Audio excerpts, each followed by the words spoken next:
You know, if you'd have told me that 2023 was going to be the year of Pinkertons and the Magic 30 fiasco and firing a bunch of people even though they're the only ones that made money for you, I honestly probably would have believed it. Hasbro bad, but it did set a precedent for the wild things we might expect in 2024. At this point, I'm pretty sure nothing could actually shock me, you know. If in 2024 we find out that Hasbro has somehow acquired nukes and they're planning a strike on Mattel, I'd be like, yeah, that sounds about right.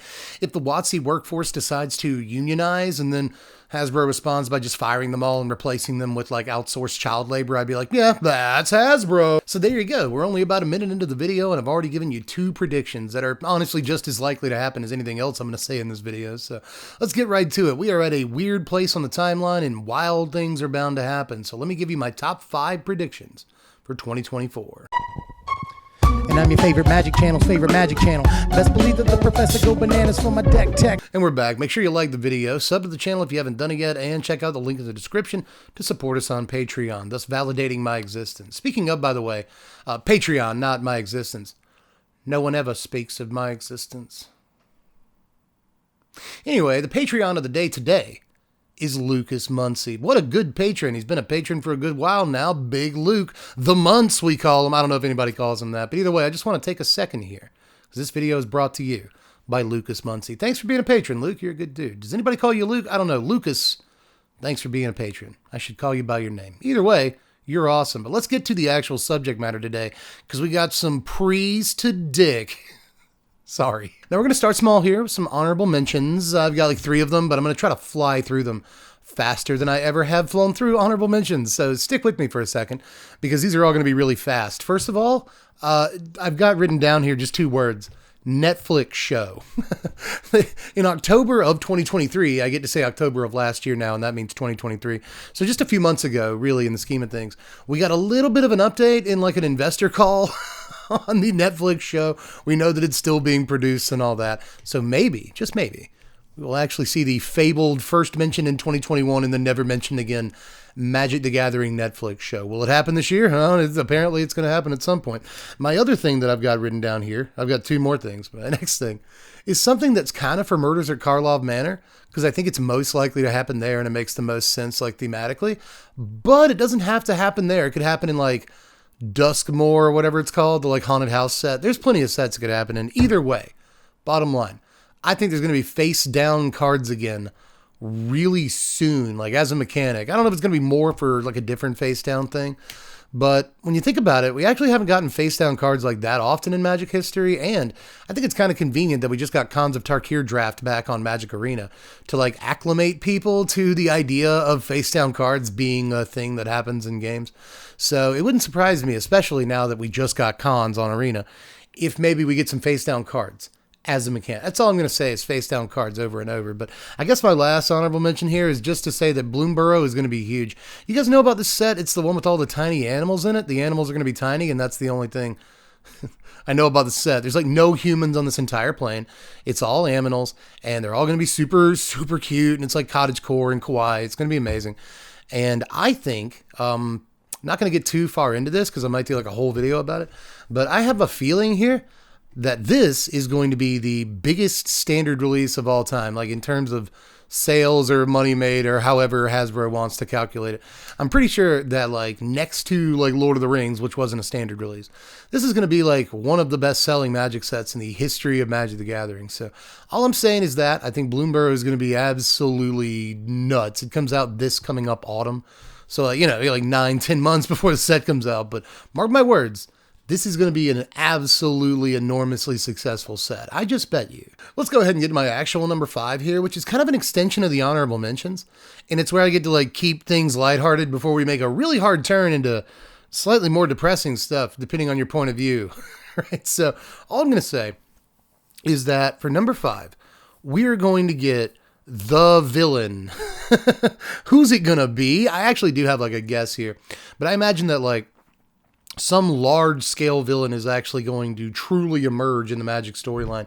We know that sometime in 2026, this storyline is going to end. The one that's like just started with like Kieran in it. You know how Kieran's in like every set now, whatever his name is.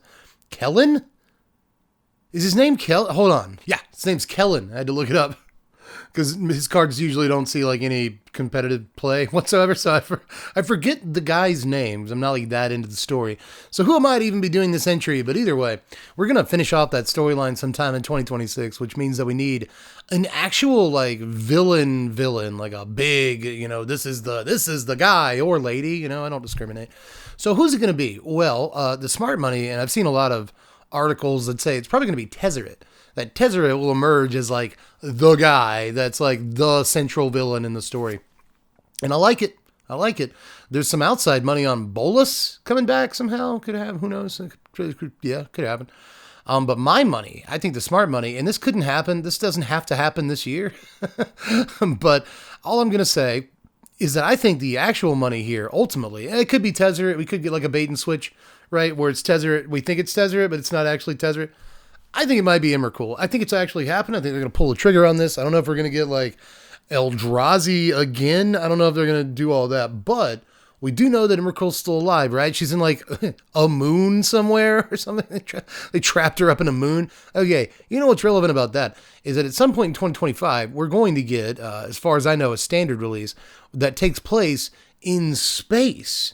And it's part of, again, this is some speculation, but if it is a standard set, it's going to be part of this arc, right? Because this arc with Kellen in it, it goes all the way until 2026 and then ends at the end of 2026, right? So we're going into space.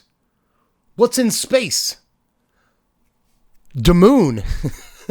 So I think you kind of know where I'm getting at with this. I think that at some point in the next, if not this year, then in 2025 at some point, we're going to start really pushing towards the idea that Emrakul is still, I mean, we know she's still out there, but influencing things, I guess. So, again, I think that a lot of people writing articles about this are all saying Tezzeret.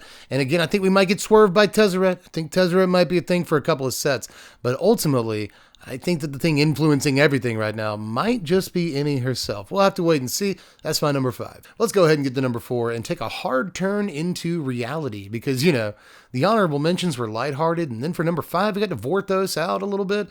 I know that I have no idea what I'm talking about. You get to correct me in the comments. It's Magic player stuff. We have fun doing it, It's nerd talk. I really like nerd talk. But now we have to venture into reality and talk about number 4, which is, let me put it this way, lots of MTG products that aren't necessarily Magic cards. I think a good example of what I'm talking about here is this like Clue crossover that we're doing, which I think might actually have something to do with Magic cards.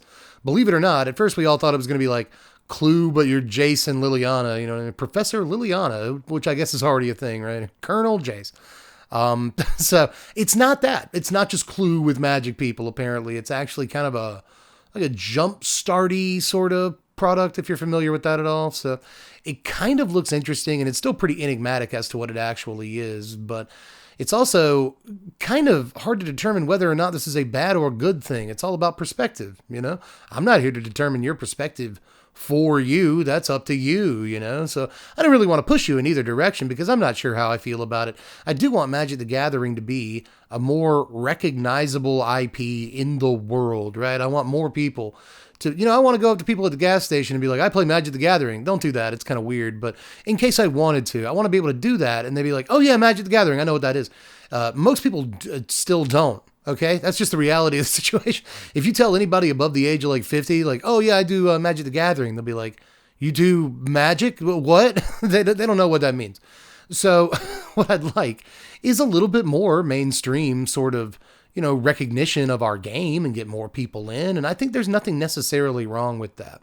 But I think that one of the inroads that Hasbro is going to take to that is, again, putting out more products that are a little weird sounding to us as entrenched Magic players, but do have a lot of crossover appeal. Not just Universes Beyond, but again, stuff like this Clue product that may have a little bit to do with playing Magic the Gathering as a game, which I think is smart.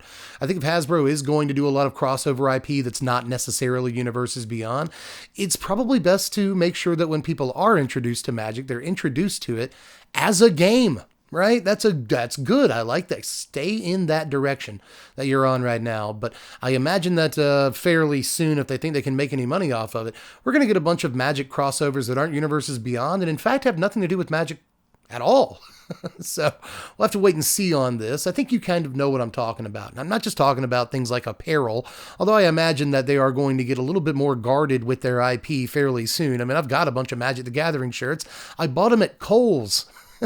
Wouldn't surprise me if pretty soon Hasbro or Wizards of the Coast actually had a little bit more of a handle on proprietary things like apparel and coffee mugs and stationery and blah, blah, blah. It's really surprising they don't have more of a handle on that. But no, I think we're going to see a lot more sort of esoteric and crossovery products you can buy at your local Walmart that aren't Magic cards but have that name on them. Think the Hot Pockets. You remember the Hot Pockets with Chandra on them? Think stuff like that. Now for number 3, I'm going to really try here not to go down a rabbit hole of paranoia, because number 3 is more of a fear than a prediction, but I'm going to go off on a lot of things I think could happen if that fear is realized. Number 3 is play boosters fail, but I want to be very clear here on what I mean by fail, because I don't know that they will fail by Wizards of the Coast's definition. I think they may more fail by players' definition. And what I mean by that, as I continue to put links in this chain here, is that I think that there is a very real chance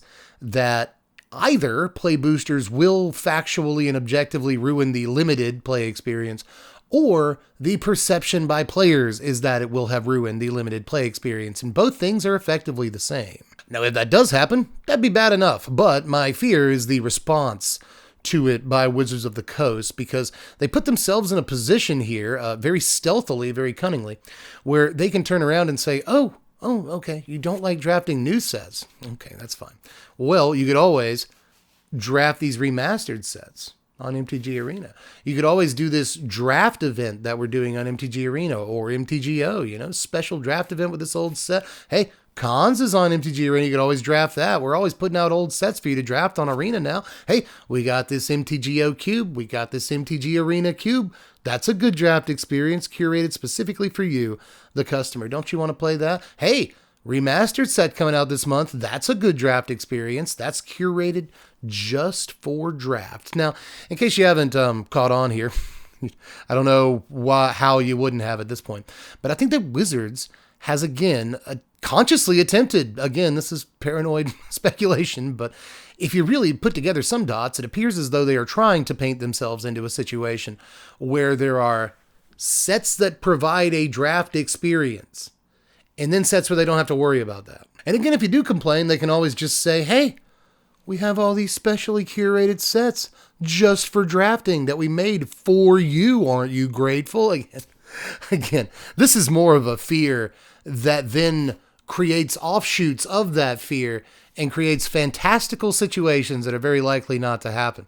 But it's Wizards of the Coast, and I could really see all that coming to light, especially given that my number 2 kind of dovetails from my number 3, and that's just Modern Horizons 3 is a disaster. What if Modern Horizons 3 is a overpriced disaster? But again, this is going to be another one of those sets that when it comes out, they can be like, hey, don't you want to draft Modern Horizons 3? I know you want to draft Bloomburrow.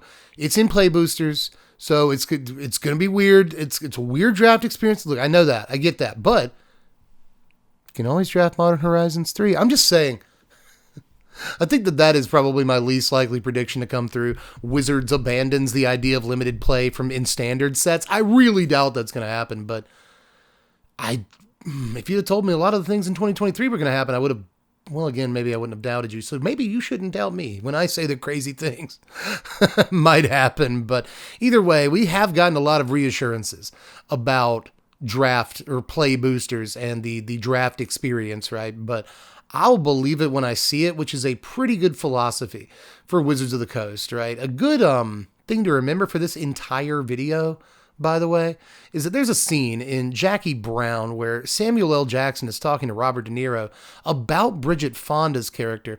And Robert De Niro says, well, do you trust her? And Samuel L. Jackson says, I don't trust her, but I trust her to be her. I trust Melanie to be Melanie. That's Bridget Fonda's character's name. Jackie Brown is a really good movie. Go watch it. It's fantastic. But that's kind of how I feel about WotC, is I don't trust Wizards of the Coast, but I trust Wizards of the Coast to be Wizards of the Coast. So not only do I think they might do weird stuff with play boosters, they're killing draft boosters, which should really be all you need to hear in the first place to start raising some alarm bells about the limited experience in standard at all. But again, we're done talking about number 4, but number 3, but number 2, it's a lot of numbers. Dovetails from that point, because I do think Modern Horizons 3 could be one of those sets that they're like, well, just draft this. And we're like, it costs too much. And they're like, okay, well, what else are you going to do? You know what I mean? Like, I think that we might have another Commander Masters on our hands. And that's before we really know anything about the set. And that's only because I don't trust Wizards to price it correctly. Basically, number 2, if you didn't catch it, was Modern Horizons 3 is going to be a disaster on the same level or maybe even higher than Commander Masters. In case you didn't catch it, Commander Masters was a massive disappointment, disaster. Nobody liked it. Nobody liked the price point. And I think we might be looking at something very much the same with Modern Horizons 3. Just hype. Price is way too high. We're done with the set before it even comes out. It's DOA. So I don't think that a Modern Horizons set can be DOA. I think it's going to be successful almost no matter what. But again, you trust Wizards to be Wizards. They know that too. And so they can charge whatever they want for it. And some weirdo is going to buy it. A bunch of weirdos are going to buy it. And again, these are things Wizards know, and I don't really trust them with that information. My number 1 is a thing that I think a lot of people will think is good, and a lot of people are going to think is bad, you know? I'm not even sure where I stand on the issue, to be honest, but more than anything, even if it doesn't happen in 2024, I do think it is an eventual inevitability, and I think it will happen in the next 2 years. My number 1 is Universes Beyond, Harry Potter. Okay, so elephant in the room. I fully believe in death of the author. I am not calling for the death of anybody. In case you've never heard this phrase before, please just go to Google and put in death of the author. Start doing some reading. There you go. I am not calling for... I think some people have never heard that phrase and they're going to be like, what are you saying, Devin? Is it nothing? Nope, nothing. But I do fully believe in the concept of death of the author. So I still haven't read or watched a Harry Potter thing in a very long time, but I do still have some love for the franchise in my heart. Although the author isn't a great person, and I hope I'm not causing controversy just by saying that. I think it's pretty obvious. I really hope that it's pretty obvious why I think that she's not the best person in the world. But as far as the Harry Potter property in general, I do think that Magic the Gathering, and this is I think the main thing I want you to gather from this entry. I think that Wizards of the Coast, Hasbro, cannot help themselves. They know up at the C-suite at Hasbro that this would just make all of the money. It would make more money than anything except maybe Lord of the Rings. And if you're making anything close to Lord of the Rings, you're making all of the money that was printed that year. So I just think, again, that regardless of how people would feel about this product being announced at any time in the next couple of years, it will be announced. I just do not think there's any way out of it. I think that as soon as Wizards sees the opportunity to do it, it will be done. And there's nothing anybody can really do about that. Oh, and a quick reminder just to kind of wrap this one up in a bow. Guess what's happening in 2026? We're going back to Arcabios. Read Strixhaven. We're going back to Strixhaven, the School of Mages, in 2026. It's a couple of years away, but it wouldn't surprise me if we got a that set coming out announcement or a leak, or somebody just couldn't keep their mouth shut because that's going to be a product that I imagine a lot of people, again, in the C-suite at Hasbro and Wizards of the Coast are going to be very, very excited to put out. They are licking their lips. I've seen the dude licking his lips. It's happening right now. If they can make money off a product, they're going to put it out. And I just can't think of a product other than Lord of the Rings, a crossover they could do that would make them as much money as this. They're gonna do it. And again, if it's not this year, it'll happen soon. That's it. That's basically all of my predictions for 2024. I do have one more thing written down on my notebook. It's just blah, blah reserve list.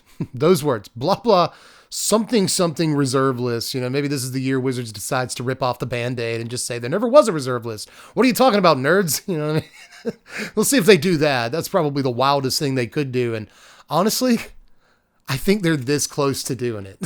So we'll see. I should have just made that one of my actual predictions, because honestly, at this point, it's any day now. Wizards is going to be like, you know what? What reserve list? Just like tear up the reserve list in front of a bunch of finance nerds. You know what I mean? There never was one. Eurasia's always been at war with Oceania or whatever, So, who knows what they're going to do with that thing, but I'm pretty sure something could happen with it. But I'm kind of sick of people predicting that something will happen with the RL and then nothing ever does. So pretend I never said anything. Either way, that's all I've got for this one. Just give me your predictions for 2024 down there because, it could be anything. It really, at this point in Magic, it really could be anything, man. But that is actually Itsky Lewitsky. So just hit the like button before you get out of here. Make sure you sub to the channel if you haven't done it yet. Again, Patreon's just $1 a month. Link in the description. Really, really supports the channel. Literally couldn't do this without Patreon dollars. So I appreciate everyone who's already a patron. If you consider doing it, I appreciate you too. And I really mean that. I'm not just like paying lip service. I super duper appreciate the fact that my patrons still allow me to do this for a living. You guys are amazing. So thank you again. But anyway, again, that's all I've got for now, but I've got plenty left when it comes to 2024. I've got a whole year left when it comes to 2024. So stick around with the channel and I'll see you guys next time. I'm Dub from The Place. Thanks for watching, Wizards. Spread love and be kind. Don't be like JK. Spread love and be kind.